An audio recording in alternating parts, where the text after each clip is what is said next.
Hello, my dear. I'm Dr. Alaa Mosbah, Professor of Obstetrics and Gynecology, Faculty of Medicine, Mansoura University. We have a new lecture today about ambiguous genitalia. What we're gonna discuss today? The definition, the epidemiology, the phenotypic characteristic.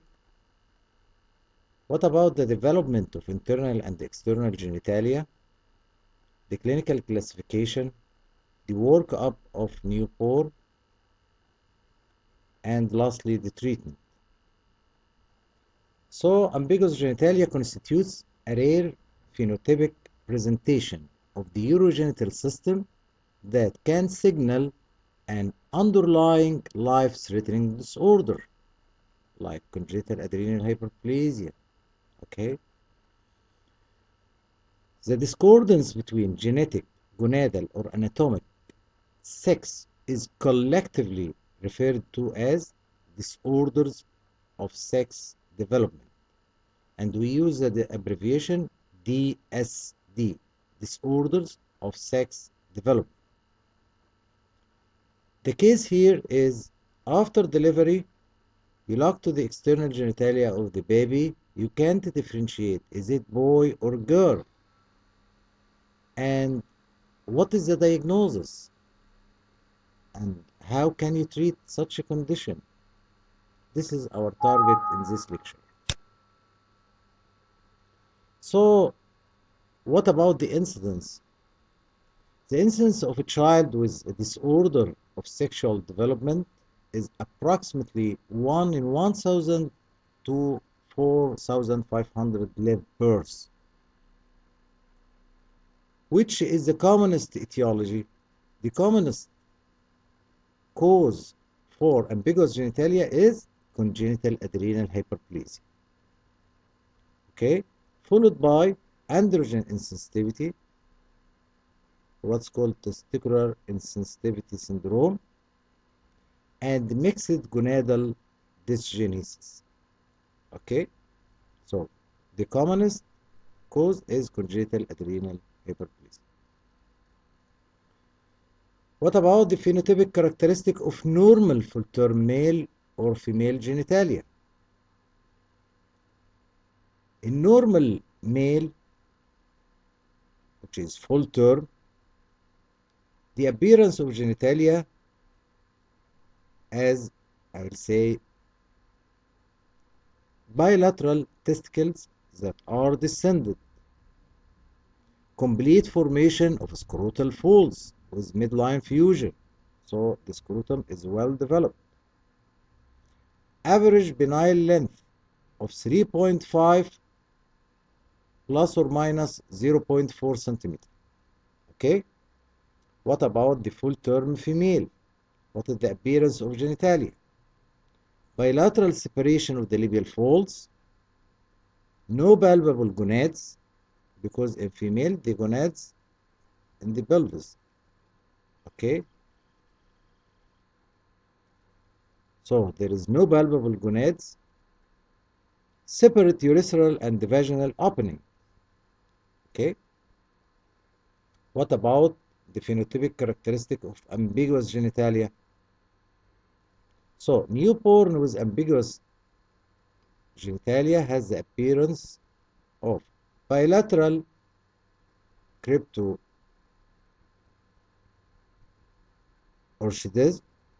in a male. Okay, so there is bilateral undescended tests. So when you examine the scrotum, there is no testicle. Okay, bifid scrotum and hypospadias in a male, penoscrotal hypospadias in a male, labial fusion in a female, palpable gonads in a female. Okay, this is the appearance of genitalia in case with ambiguous genitalia. Any signs of this accordingly, is it boy or girl, and so on.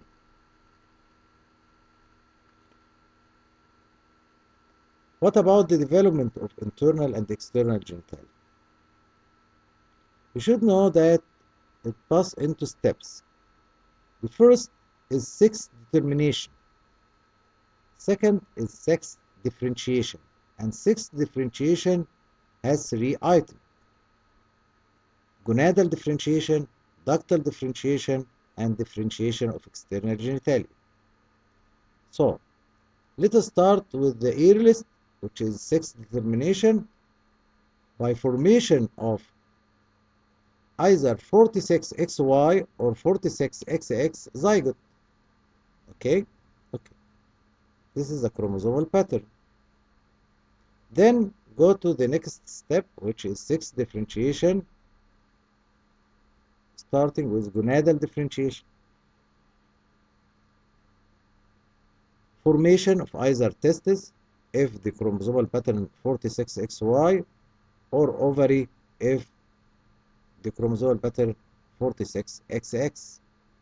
So formation of either testes or ovary. The next differentiation is the ductal differentiation.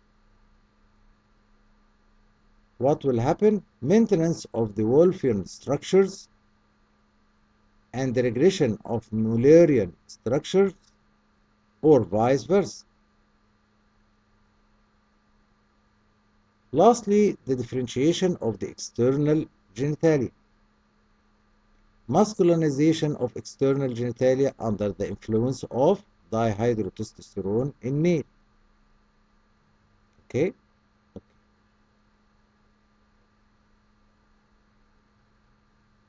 So, the inheritance of the Y chromosome and the subsequent expression of SRY gene drives the bipotential gonad toward differentiation into male-specific testes. In contrast, the absence of the Y chromosome results in what? The development of female-specific ovary. What else? In the development of internal and external genitalia. The secretion of testosterone and the anti-Mullerian factor by the Leydig cell and Sertoli cell, respectively, causes the development of male internal organ and the reciprocal regression of the female sex organs. So, Leydig cell produces testosterone. Okay? And this testosterone is responsible for what? For the development of internal organ. Okay? But Sertoli cell produce anti-Mullerian factor. And this anti-Mullerian factor is responsible for regression of the female sex organ. So, cause regression of the development of Mullerian ducts. Okay? What if this anti-Mullerian hormone is not present and the testosterone is not present? This leads to the formation of female sexual organs. Okay? What is the role of testosterone? Stabilize the Wolffian duct, which differentiate into epididymis, seminal vesicle, and vas deferens. And the testosterone is converted into dihydrotestosterone by 5-alpha reductase enzyme.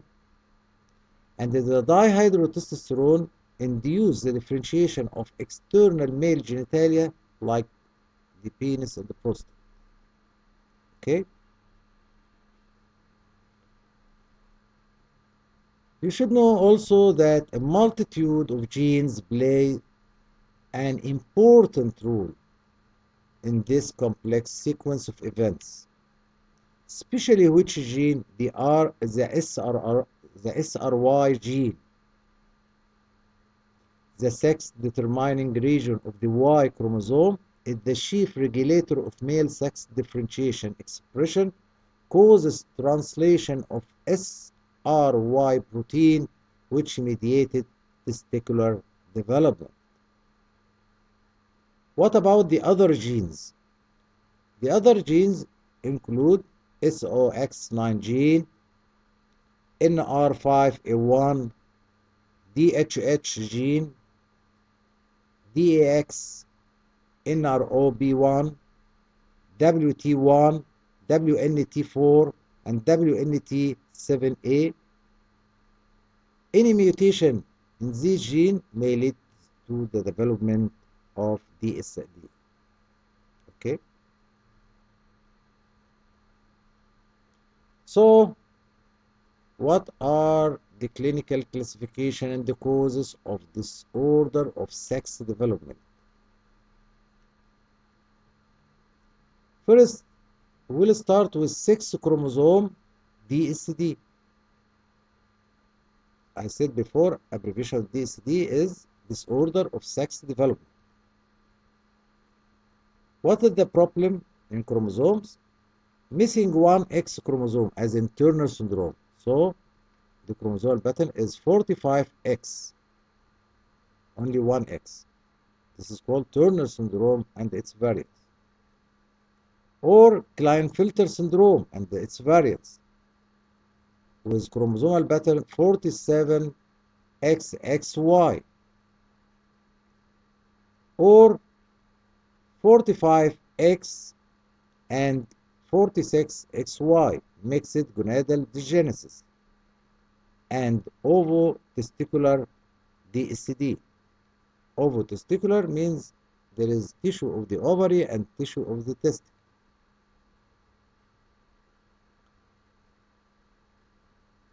Next is 46XX and 46XY, chimeric and ovotesticular DSD.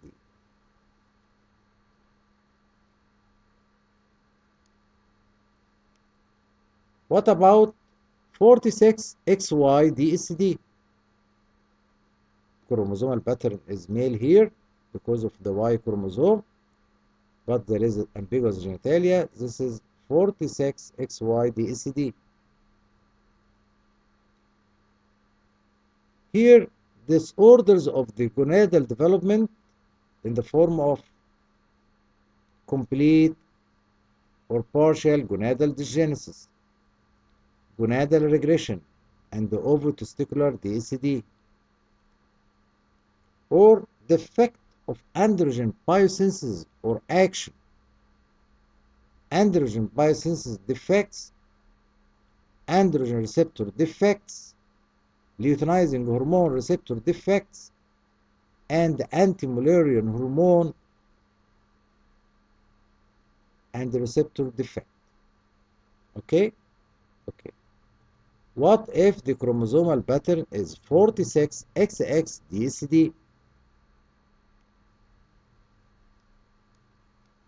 Disorder of gonadal development in the form of ovotesticular DSD, testicular DSD, and the gonadal dysgenesis.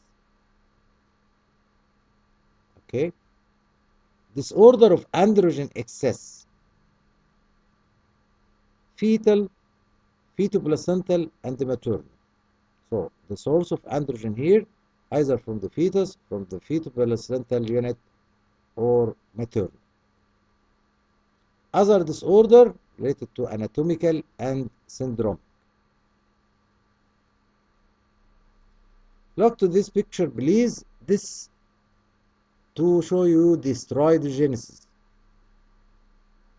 Starting from the cholesterol, taking two pathways, either to the right here, cholesterol converted to pregnenolone, which is converted to 17-hydroxypregnenolone by 17-alpha-hydroxylase.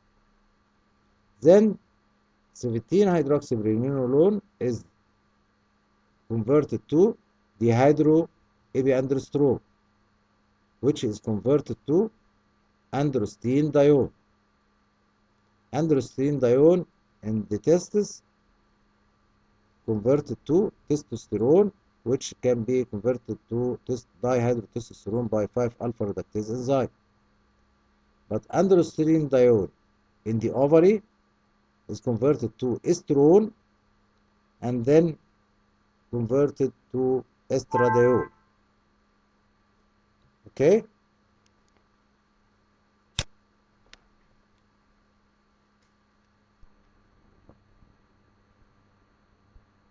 What about the other pathway? The other pathway, cholesterol, pregnenolone, converted to progesterone, deoxycorticosterone. Deoxycorticosterone is converted to corticosterone, and 18-hydroxycorticosterone, and lastly aldosterone. Okay? So what is the workup of newborn with ambiguous genitalia? After delivery, we have a baby now with ambiguous genitalia. We cannot differentiate, is he a boy or is she a girl?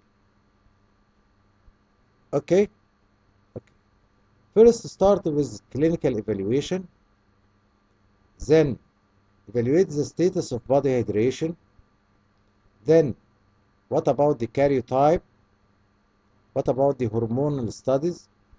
What about the imaging study? And lastly, the molecular study. Okay? About the clinical evaluation, we should look to the symptoms and signs of dehydration and also vomiting and diarrhea, as these symptoms of salt losing crisis for newborn unable to produce sufficient amount of the hormone aldosterone. Okay? So there is loss of salts. There may be crisis and life-threatening condition. Okay? A careful examination of the external genitalia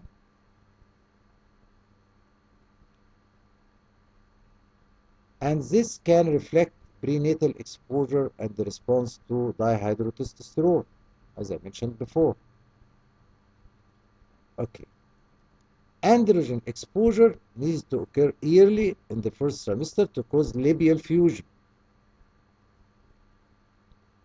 So, genital examination should include measure stretched phallic length, evaluation of the quality of the corpora, and the inspection of the labia, labioscrotal folds, or scrotum.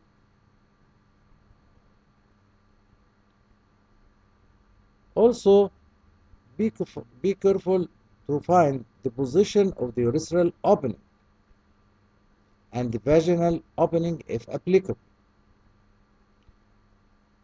as well as the presence and the location of palpable gonads when appropriate.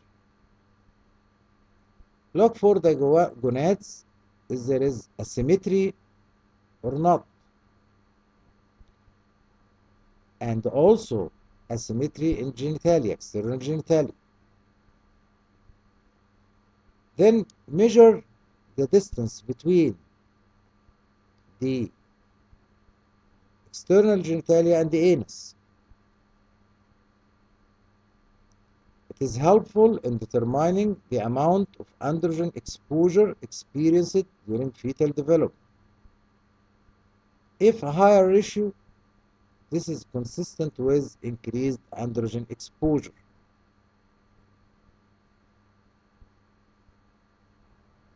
It's called anogenital distance. Let us go to the next point, which is status of the body hydration. Serum electrolytes and the glucose level should be monitored daily, as cortisol deficiency can manifest as hypoglycemia in newborn affected by congenital adrenal hyperplasia. It is life-threatening condition. Be careful, and the management should start immediately. While you are diagnosing, you should treat, because some cases are life-threatening. Body weight should also be monitored, as excessive weight loss may indicate pathological dehydration. What about the karyotype? It is crucial to obtain a karyotype as soon as birth happened. Okay? And availability of the karyotyping. Laboratories should be informed to look for sex chromosome mosaicism and the deletion. And the studies of the fluorescence of the long arm of the Y chromosome and the hybridization with an SRY gene probe on the short arm of the Y chromosome are also helpful. What about hormone studies? Really, we need detailed hormonal studies. Like what? Serum gonadotropins, FSH and LH, androgen and the androgen precursor.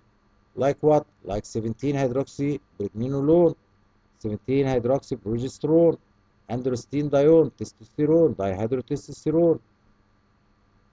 Next, in hormonal study, the adrenal steroids. Like what? Like cortisol, aldosterone, and their precursor. Lastly, the Mullerian inhibiting substance. Okay, this is the hormonal studies. What about the imaging studies? Ultrasound or MRI can be helpful in identifying both the type and the extent of the internal sex organ development. Also, can detect abnormalities of the urinary tract in the kidney, ureters, and the bladder that sometimes occur in conjunction with genital ambiguity. So don't forget to search for any renal urinary tract anomalies because there is association between ambiguous genitalia and the urinary tract anomalies.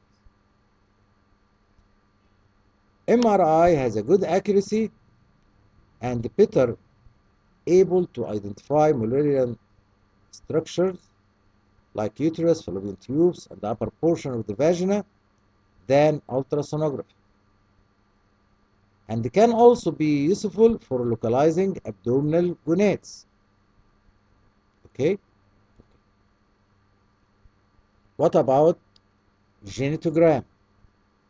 Genitogram can be used for visualization of the urinary tract and to determine its position in relation to the vagina. How to do it? In each opening you see, insert a caster, urethral or vaginal opening or anus, and inject the contrast material and do X-ray anteroposterior and the lateral view to determine if there is any fistula and the relation between the urethra and the vagina and the urinary bladder and the uterovesical pouch. Okay, so a genitogram can help in the diagnosis. What if you can't find any opening rather than one? Insert a caster inside, full caster inside, and inject the contrast material. Okay? Okay.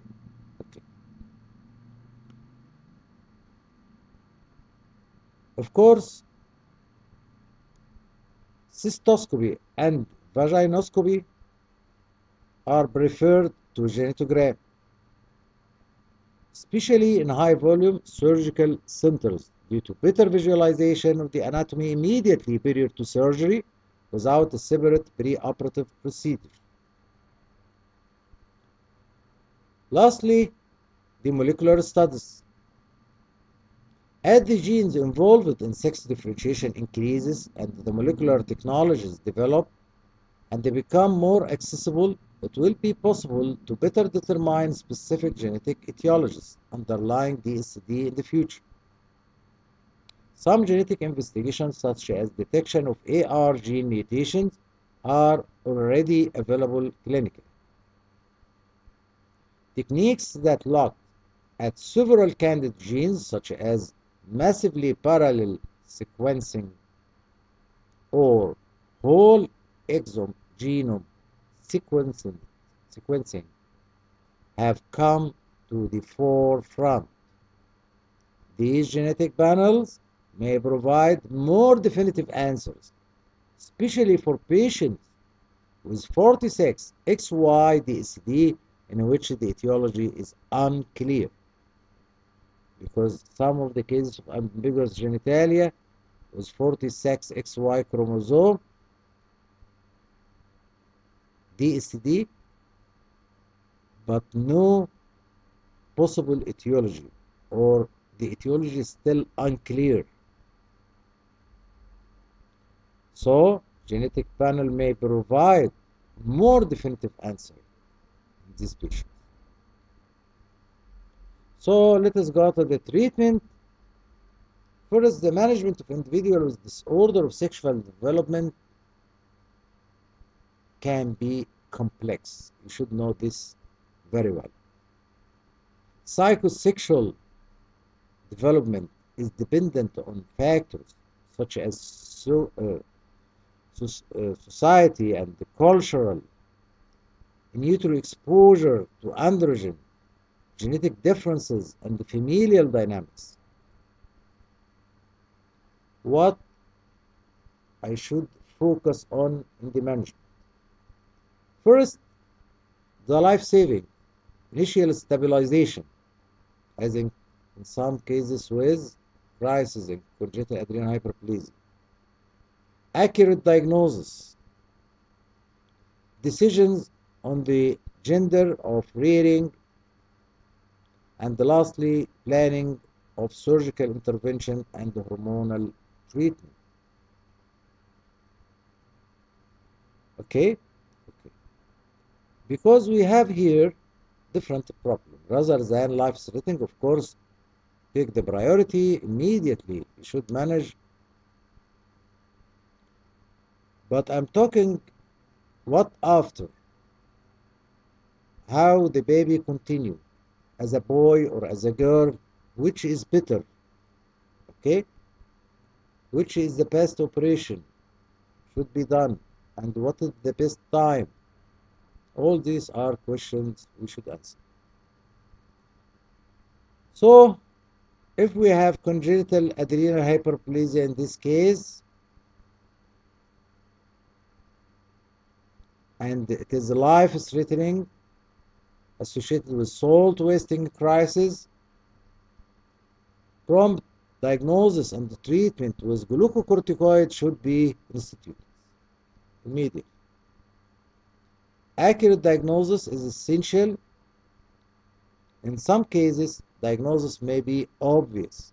However, it is prudent to transfer cases to a center experienced in the management of DSD. Frank and honest discussion with the parents regarding the delay of the gender assignment until the diagnosis is clear is warranted. What about gender assignment? We consider boy or girl according to what? The decision of gender assignment should be made upon the best available evidence and the considerations of such as type of DSD, prenatal androgen exposure, the possibility of fertility and sexual functionality, and the psychosocial factors. So many factors controlling the decision. There are strongly differing viewpoints regarding the timing of gender assignment. Two viewpoints. The first is to assign complete genital reconstruction after birth to avoid internal conflicts with the patient or external social conflicts as the child develops. The other opinion, the viewpoint, is that gender assignment is a assured decision that the affected individual participates in during puberty. Is essentially physicians and the family cannot predict future gender identity or sexual orientation. Okay? So there is three considerations in the discussion of gender assignment, including The functional and the anatomic ability of the genitalia, like what size of the phallus or vagina, fertility potential. Second, the cause of the DSD. Third, the values and the desires of the family. So all these important three considerations. So what about the basic principle of surgery? The basic principle of surgery are to ensure the best cosmetic result. Also, preserve sexual functioning and to preserve fertility if possible, and decrease the risk of malignancy in the dysgenetic gonads.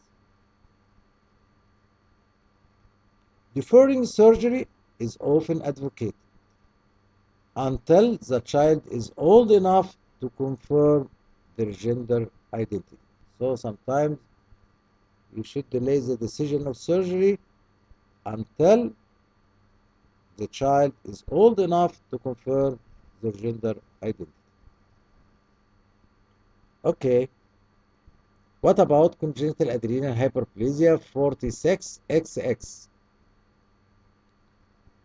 Those up to brother stage 1 to 4 virilization are recommended for a female gender of rearing. So will be a girl. However, for individual with severe virilization and those in whom the diagnosis is delayed, male reading should be considered. What is the aim of surgery here? Is to restore the vaginal and the urethral position and to correct the fistula between the vagina and the urogenital sinus. Preservation of clitoral function is another important consideration. What about a case of gonadal dysgenesis 45X and 46XY mosaic? These individuals have virilization, a Y chromosome, and the exposure to androgen in utero. Therefore, the male gender of rearing is recommended. So, will be a boy. And you should do correction for hypospadias. And you should remove streak gonad importantly. Why? Because of risk of malignancy. Therefore, post-puberty biopsy and the gonadectomy are recommended if the biopsy is positive, because there is increased risk of malignancy. What about 46 XY DSD? If there is deficiency of 17 beta hydroxy dehydrogenase or deficiency of 5 alpha reductase, a male gender of rearing is recommended. So will be a boy. And what else? Hormonal stimulation for phallic growth, followed by hypospadias correction and orchidopexy is advocated. Okay. So how to prevent gonadal cancer?